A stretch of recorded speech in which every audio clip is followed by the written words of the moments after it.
Haryana BJP ਦੇ ਜਿਹੜੇ ਪ੍ਰਧਾਨ ਨੇ ਓਪੀ ਧਨਖੜ ਉਹਨਾਂ ਦੇ ਵੱਲੋਂ ਵੀ ਖੇਤੀ ਬਿੱਲਾਂ ਨੂੰ ਲੈ ਕੇ ਕੇਂਦਰ ਦੇ ਖੇਤੀ ਕਾਨੂੰਨਾਂ ਨੂੰ ਲੈ ਕੇ ਪ੍ਰੈਸ ਕਾਨਫਰੰਸ ਕੀਤੀ ਜਾ ਰਹੀ ਹੈ।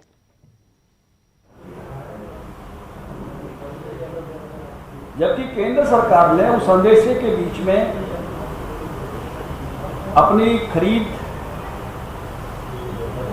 जीरे की झुन्ने की खरीद, चाहे वो हरियाणा हो चाहे पंजाब हो,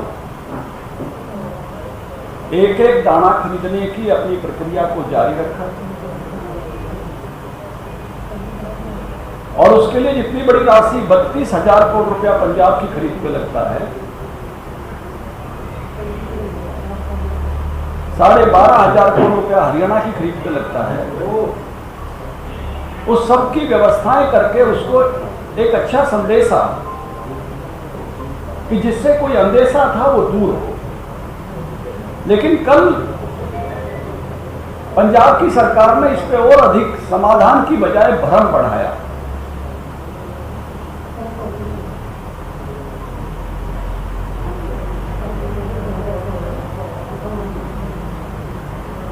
पहला मुद्दा है कि पंजाब के मुख्यमंत्री उस बिंदु के लिए कानून बनाते हैं जिसकी खरीद केंद्र सरकार करती है।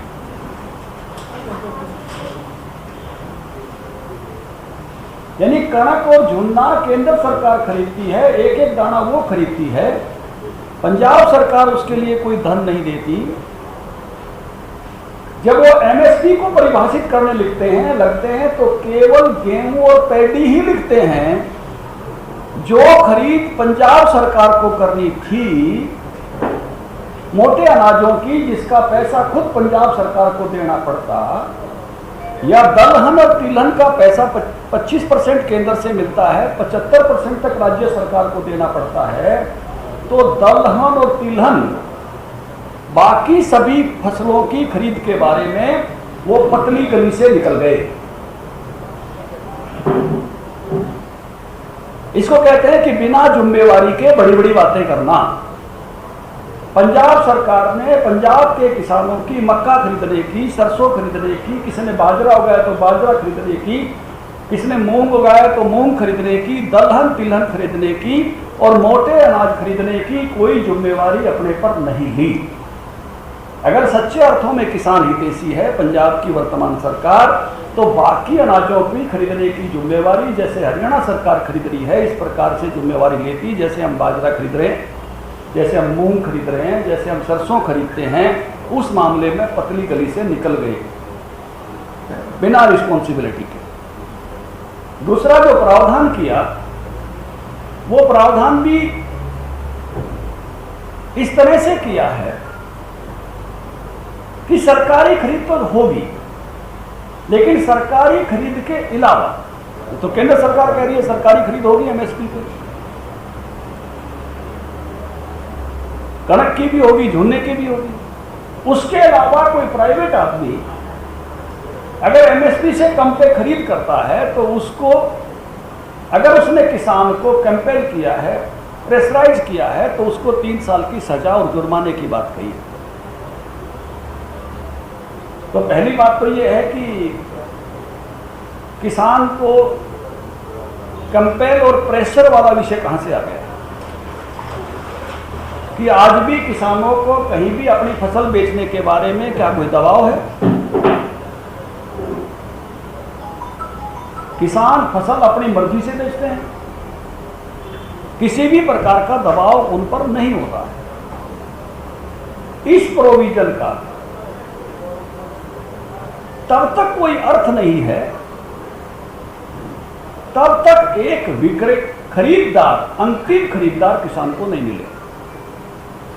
मान लीजिए कुछ किसानों ने अपना गेहूं रख लिया कि जरूरत के समय बेचेंगे, सरकारी खरीद बंद होने के बाद वो बेचना चाहता है, बाजार डाउन है, सरकार ने शर्त लगा दी कि अगर कोई कम पे खरीदेगा तो 3 साल की सजा है, वो खरीदार नहीं मिलेगा, तो आखिरी खरीदार कौन है? क्या मंडियों में पंजाब सरकार की एक दुकान हर समय सारे साल के सारे महीनों में अंतिम खरीदार के रूप में खुली रहेगी। मैंने मान लो 10 क्विंटल गेहूं रख लिया, मैं समय पर नहीं बेच पाया या मेरी योजना ऐसी बनी कि बाद में बेचूंगा, तो अंतिम खरीदार अगर मेरे लिए उपलब्ध नहीं कराया है तो इस कानून का कोई अर्थ नहीं है। उल्टा अर्थ है कि मैं किसी को बेच ही नहीं पाऊंगा और मैं फंस गया। ये बंदेसा है, फिर ये किसान को बांधने वाला है। उसको जरूरत के समय में अगर बेचना पड़ गया अपना अनाज तो उसको कोई ग्राहक ही नहीं मिलेगा।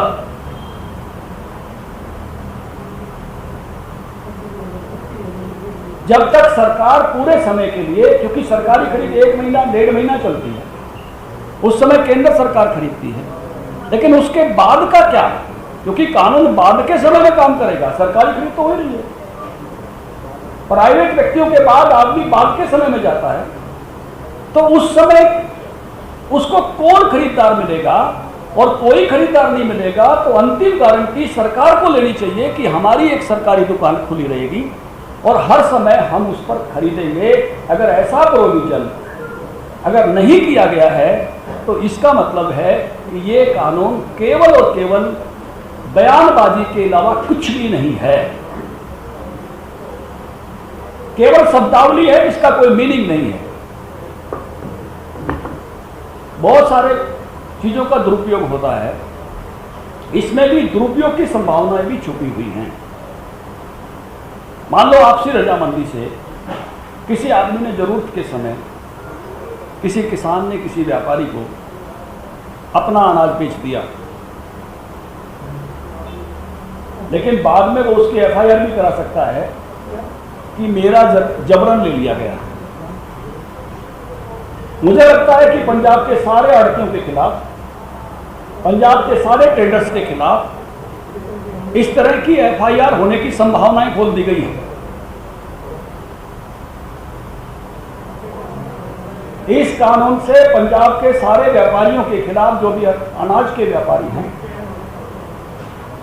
जो भी, क्योंकि ये बहुत सारा व्यवसाय विश्वास पे चलता है। मुझे मालूम है मेरा व्यापारी, मेरा मंडी में बैठा हुआ आड़ती, मेरा खरीदार पहले ले लेता है किसान से, सरकारी नंबर उसका 10 दिन बाद आता है, 15 दिन बाद आता है, तब वो सरकार को देता है। कई बार पेमेंट भी वो किसान को पहले दे देता है। ऐसे सारे मौकों के लिए एक अवसर खोल दिया कि पंजाब के सारे व्यापारियों के खिलाफ FIR होने का एक रास्ता इस कानून के माध्यम से खोल दिया गया।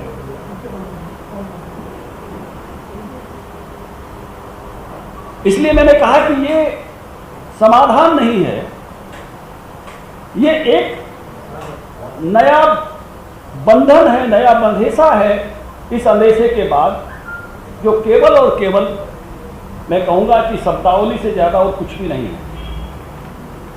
इसमें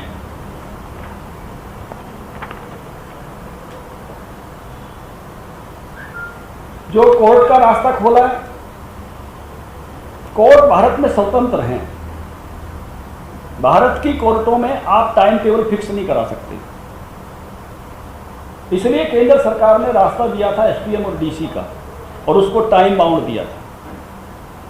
कई बार न्यायालयों में तारीख के लिए आप बंदिश नहीं डाल सकते, आपको तारीख कम मिलेगी। मान लो किसी मसले पर कोर्ट ने स्टे दे दिया दोनों पार्टियों के बीच में, तो किसान खेती कर पाएगा कि नहीं कर पाएगा? स्टेटस क्यों दे दिया? एक नई प्रकार की, उसमें स्टे और स्टेटस क्यों का प्रयोजन नहीं है, उसमें केवल उनके आर्थिक समाधान का विषय है। लेकिन इस नए कानून को उस तरफ ले जाने के कारण से एक नई प्रकार की समस्या में उलझाने का भी ये काम करेगा। इसलिए ये सारी व्यवस्था जिसको समाधान के रूप में प्रस्तुत होना चाहिए था, मैं कहूँगा कि केवल और केवल किसानों की परेशानी बढ़ाने वाला है। जो केंद्र कानून लेकर आया था, उन कानूनों में किसी के लिए कोई दबाव नहीं था, उनको व्यवहार में लाना किसी के लिए प्रेशर नहीं था। वो तो मर्जी की बात थी, कोई किसान डायरेक्ट मार्केटिंग करना चाहता तो करे, नहीं करना चाहता तो नहीं करे। कोई किसान कॉर्पोरेट खेती में जाना चाहता है, वो कोई अपना कोई ठेका करना चाहता तो करे, ना करना तो ना करे। लेकिन इसमें बहुत सारी चीजें बंधनकारी आ गई हैं, जहां किसान को ये बंधन हो गया कि मौके पर फसल अगर उसने बेचने की कोशिश की सरकारी खरीद होने के बाद, तो खरीदार मिलेगा कि नहीं मिलेगा, और खरीदार नहीं मिलेगा तो उसकी फसल का क्या होगा जो उसने अपने पास रख ली थी। दूसरा, मैंने बताया कि व्यापारियों के लिए एफआईआर का रास्ता खुल गया। जो आपसी लेन देन अपने भरोसे के बीच में होता था, एक कितनी एफआईआर होने का रास्ता खुल गया। तीसरे, मैंने बताया कि खरीद का इंतजाम करना चाहिए था मोटे अनाजों का, दलहन और तिलहन का, बाकी फसलों का उसके मामले में पतली गली से निकल गए, जबकि पड़ोसी स्टेट जो है हरियाणा राज्य हर फसल की खरीद कर रहा है। मुझे लगता है कि ये प्रो फार्मर होने का जेस्चर नहीं है, ये जेस्चर तो किसानों को और अधिक परेशानी देने वाला है, जो आने वाले समय में पंजाब के किसानों के लिए बहुत बड़ी परेशानी का सबब बनेगा। तो